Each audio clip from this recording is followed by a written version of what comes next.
Di dunia, terdapat berbagai macam negara.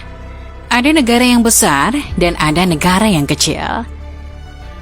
Sebagian dari negara-negara tersebut kemudian mengalami perubahan ukuran yang terjadi di sepanjang sejarah mereka, seiring sebagai akibat kalah perang atau pengambil alihan wilayah oleh negara tetangga. Oleh karena itu, berikut ini terdapat daftar beberapa negara dengan kekuasaan wilayah yang cukup besar, namun pada akhirnya harus melepas wilayah-wilayah tersebut dan berakhir menjadi negara kecil.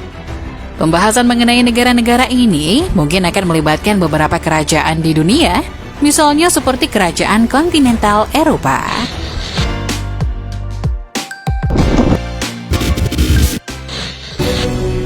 Yang pertama adalah Mongolia.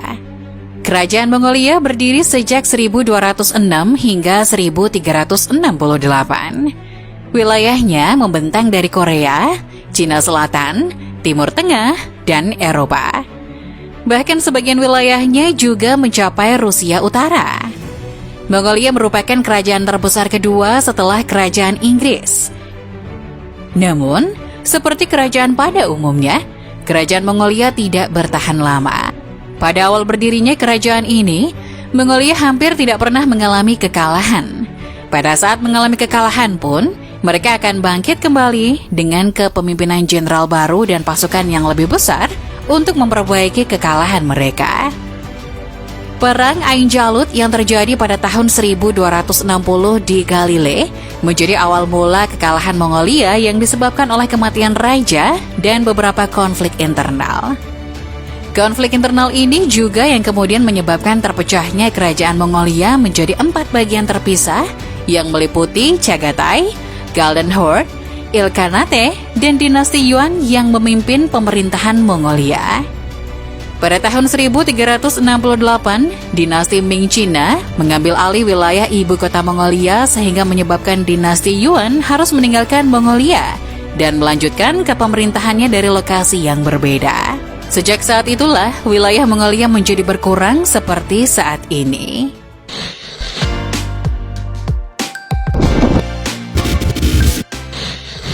Peristiwa selanjutnya meliputi evolusi dari masa kekaisaran menuju negara modern.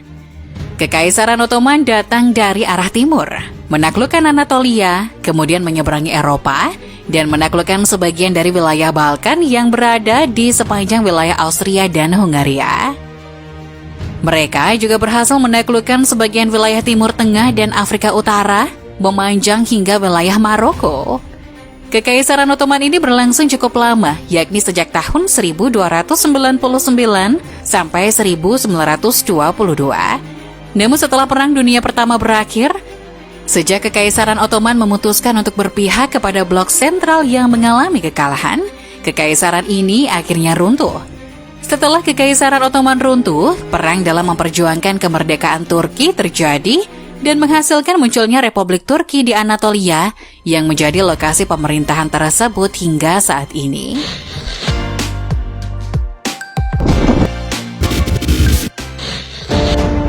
Contoh berikutnya yaitu Prancis.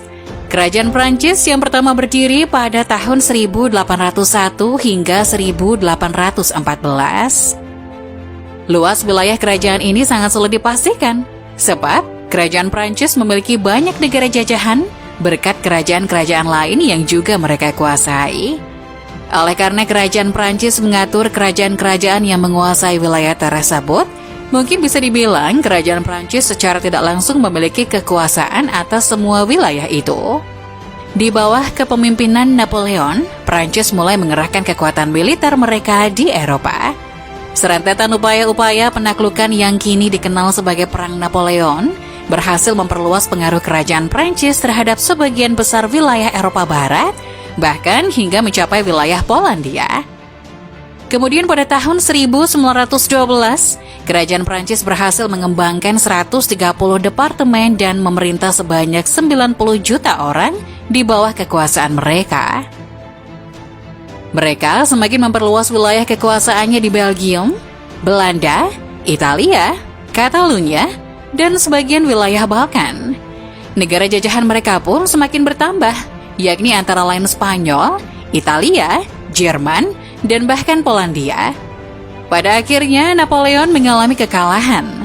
Di tahun setelahnya, kekuasaan Prancis di Eropa mulai melemah.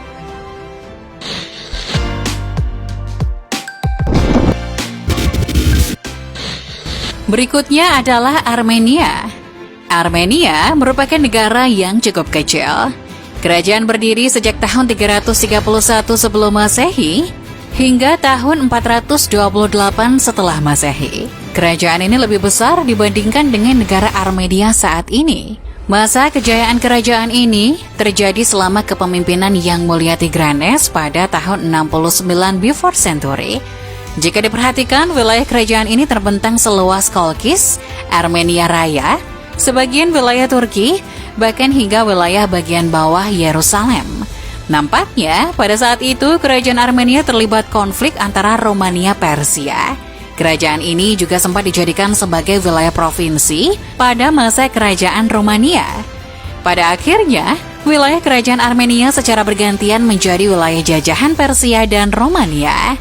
Uniknya, pada tahun 301, Tiridates III menyatakan bahwa agama Kristen merupakan agama nasional Romania, sehingga Romania sejak saat itu dinobatkan sebagai negara pertama di dunia yang menerima agama Kristen sebagai agama mereka.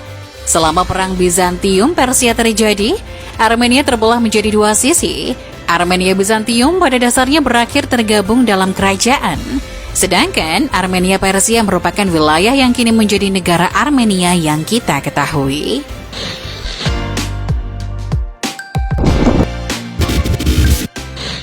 Kerajaan berikutnya adalah Brunei, yang berdiri sejak tahun 1368 sampai 1888.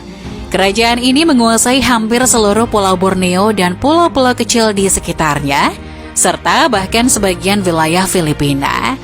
Namun demikian, pada akhir abad ke-15, Brunei mulai mengalami berbagai isu, mulai dari isu internal mengenai penerus kerajaan, hingga upaya perluasan wilayah kolonialisme terhadap kekuasaan Eropa.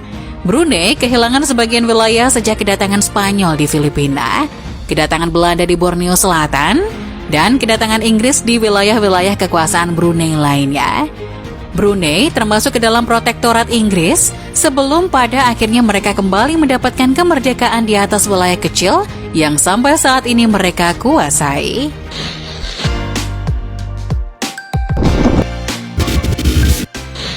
Di Eropa, terdapat negara Lituania. Terlepas dari persemakmuran Polandia-Lituania yang besar, Lituania sendiri merupakan negara yang luar biasa besar. Negara ini berdiri sejak tahun 1236 sampai 1795 sebagai Keharyapatihan Lituania yang menguasai diantaranya Belarus, serta sebagian wilayah Ukraina, Latvia, Polandia, dan Rusia. Oleh karena luasnya kekuasaan wilayah Lituania, pada abad ke-15 negara ini dinobatkan sebagai negara terbesar di Eropa. Lituania kemudian diinvasi oleh Kekaisaran Rusia pada 1792 dan menjadi persemakmuran. Kemudian negara ini juga menjadi partisi antara negara-negara tetangganya, yakni Kekaisaran Rusia itu sendiri, Kerajaan Prusia, dan Austria.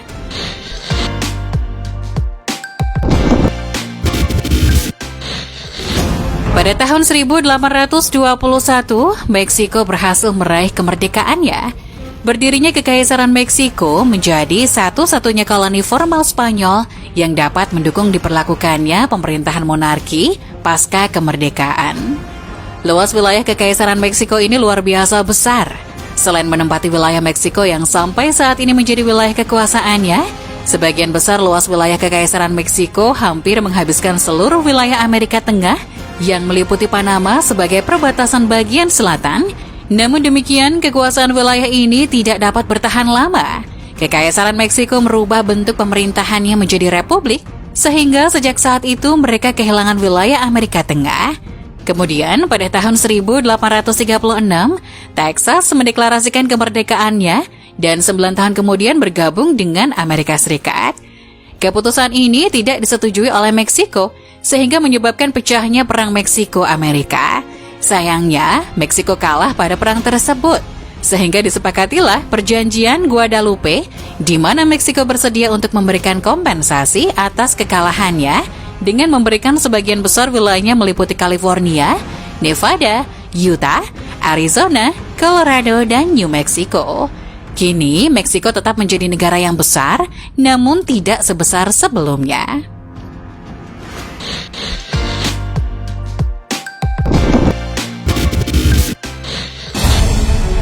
Selanjutnya adalah Bolivia, yang luasnya kini juga lebih kecil dari wilayah aslinya.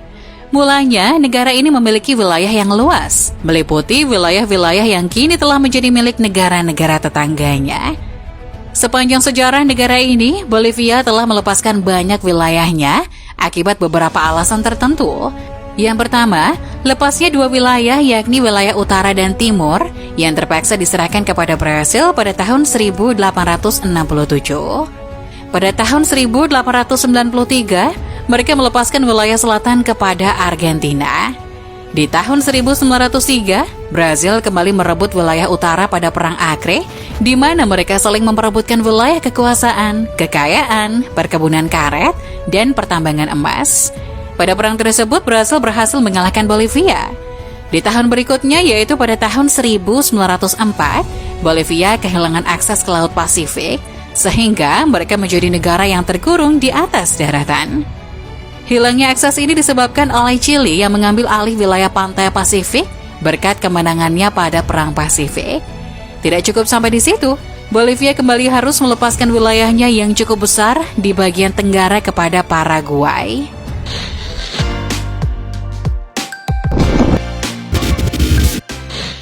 Negara berikutnya adalah Luxembourg.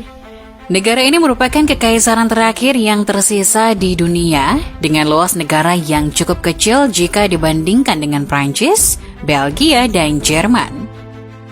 Namun sepanjang sejarah negara ini, ada saat di mana Luxembourg memiliki kekuasaan wilayah yang lebih luas dari saat ini. Dulu, negara ini memiliki luas wilayah sekitar 10.000 km persegi. Namun, akibat terjadi 3 pembagian wilayah dalam beberapa waktu yang berbeda, wilayah tersebut kini tersisa 2.500 km persegi. Pembagian wilayah ini mengawali berdirinya 3 negara tetangga baru. Pembagian wilayah yang pertama terjadi pada tahun 1659, ketika Kekaisaran Luxembourg tergabung dalam uni personal dengan Kerajaan Spanyol. Pada saat itu Spanyol sedang terlibat peperangan dengan Prancis. Keputusan damai atas perang tersebut menghasilkan perjanjian di mana Prancis mendapatkan hak atas 3 banteng dari Luxembourg dan beberapa wilayah di sekitarnya. Pembagian wilayah yang kedua terjadi akibat terjadinya Perang Revolusi Prancis. Pada tahun 1795, Prancis berhasil merebut seluruh wilayah Luxembourg. Namun, setelah kekalahan Napoleon, Luxembourg kembali merdeka. Di sisi lain, Jerman muncul dan menuntut hak atas banteng Bitburg. Pembagian wilayah ketiga merupakan pembagian wilayah terbesar. Pembagian wilayah ini diawali dengan adanya Traktat London pada tahun 1839 yang berkaitan dengan upaya kemerdekaan Belgia dari Belanda serta terjadinya revolusi Belgia. Pada saat itu, sebagian besar rakyat Luxembourg mendukung revolusi Belgia dan mengambil alih sebagian besar wilayah Kekaisaran Luxembourg. Pada akhirnya, mereka berhasil mempertahankan kemerdekaannya, namun dengan melepaskan sebagian wilayahnya kepada Belgia.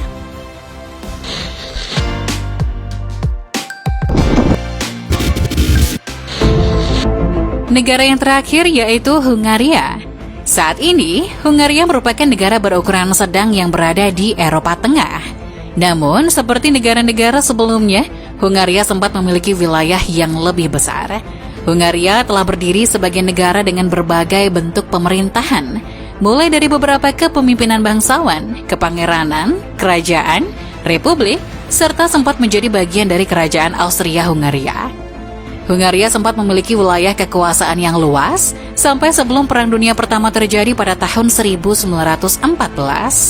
Pada saat itu Hungaria memimpin wilayah yang luas yang tergabung di dalam kerajaan Austria-Hungaria. Namun, setelah mereka mengalami kekalahan pada Perang Dunia Pertama melalui Traktat Trianon, mereka harus kehilangan banyak wilayah kekuasaan. Dari traktat tersebut, wilayah Cekoslovakia mengambil alih wilayah yang kini disebut Slovakia, serta sebagian wilayah Ukraina. Yugoslavia mengambil alih wilayah selatan yang kini menjadi bagian dari Slovenia, Kroasia, dan Serbia. Sedangkan Romania mengambil alih wilayah Transilvania dan beberapa wilayah lainnya. Selama Perang Dunia Kedua, Hungaria sempat berhasil mengambil alih beberapa wilayah-wilayah tersebut. Namun, setelah Perang Dunia II berakhir, Hungaria kembali kehilangan wilayahnya dan menyisakan wilayah yang sampai saat ini mereka kuasai. Poster propaganda berikut ini menampilkan perbandingan antara luas wilayah sebelum adanya Traktat Trianion tersebut dengan luas wilayah saat ini. Jadi, itulah negara-negara yang mengalami pengurangan wilayah terbesar sepanjang sejarah.